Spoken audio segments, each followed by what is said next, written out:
जी, गौशाला जो प्रोजेक्ट था मेरा, हाँ। क्योंकि ये वैदिक ग्राम पूरा प्रोजेक्ट है जिसमें सबसे पहले हमने गौशाला शुरू की थी।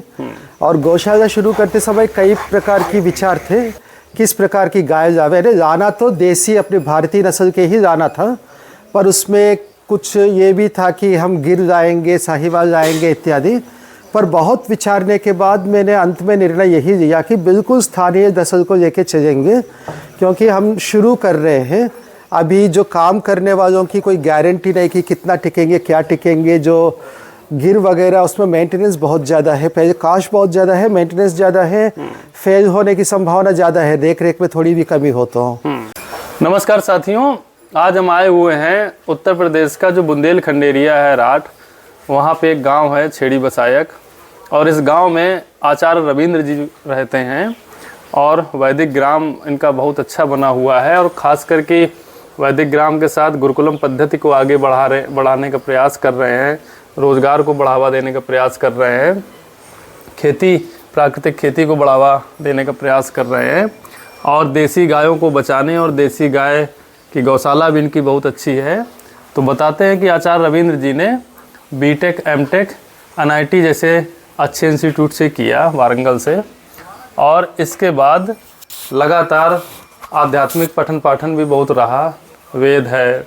आचार्य जी, अब आपसे थोड़ा जानना चाहेंगे कि गौशाला जो आपका है ये कैसे आपने डिज़ाइन किया, और किस तरीके की गायें आ रहती हैं, और कैसे आप इनको बेहतर बनाने का प्रयास कर रहे हैं।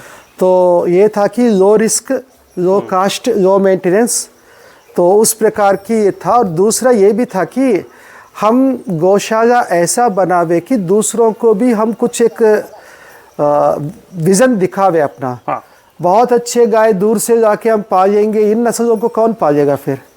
ये तो उपेक्षित रहेंगे।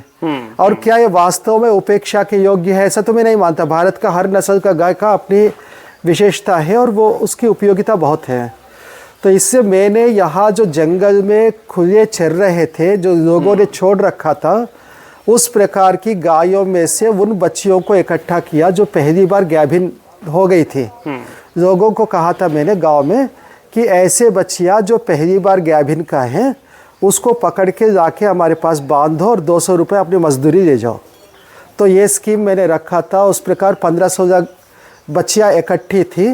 वो ब्याते ब्याते फिर वो आगे बढ़ते जा रहे हैं। और इसमें हम घी निकालते हैं, बाकी गोबर गोमूत्र का तो खेती में उपयोग होता ही है, और दूध का हम घी बनाते हैं। घी पूरा देश नहीं बल्कि विदेशों में भी जाता है।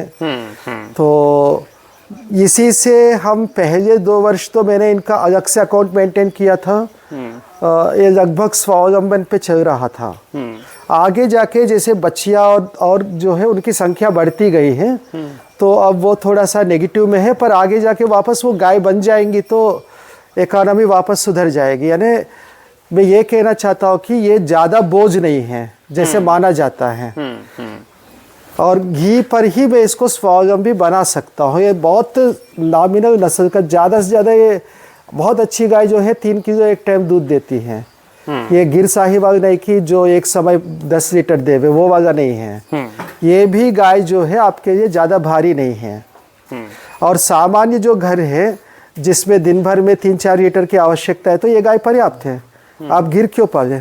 गिर की क्या जरूरत है, क्योंकि जो जिस एरिया की हैं वो वहाँ पे ज़्यादा अच्छे से। और दूसरा ये अभी जैसे ये खा रहे हैं, दूध निकाला जा रहा है, इसके बाद इनको हम खोल देते हैं और ये जंगल में चरेंगे दिन भर। हाँ। फिर शाम को वापस 4 बजे करीब यहाँ आते हैं, 3-4 बजे वापस। उस समय दोबारा यही सिस्टम चलता है, और रात को यहाँ रुकती हैं। बाकी अभी से लेके शाम को 4 बजे 3-4 बजे तक ये जंगल में चरेंगे। सामान्य रूप से कोई रहता नहीं है, अपने आप जाके आते हैं। पर जब लोग फसल बोते तो फसलों में ना जावे, इससे आदमी को हमें रखना पड़ता है। तो इस आचार्य जी की इस गौशाला में सबसे जो अच्छी बात है कि ज़्यादातर सभी देसी नस्ल की गाय हैं, और एक अच्छाई ये है कि ये सारी गाय जो हैं चरने जाती हैं। मतलब आप देखेंगे तो अभी हमें लगता है दोहनी हो गई, और इसके बाद छोड़ दी जाएंगी, और चरते अपना आपस में पूरा जंगल में चर रही हैं। तो जब जंगल में चरती हैं तो वो क्वालिटी स्वास्थ्य के लिए और इनके दूध की क्वालिटी और हेल्थ के लिए वो बहुत ही उच्च गुणवत्ता की आती है। और इसीलिए जो घी बनता है आचार्य जी का, वो बहुत अच्छी क्वालिटी का बनता है और उसकी डिमांड रहती है घी। जो ये गाय है, बीमारी की क्या स्थिति रहती है इनकी?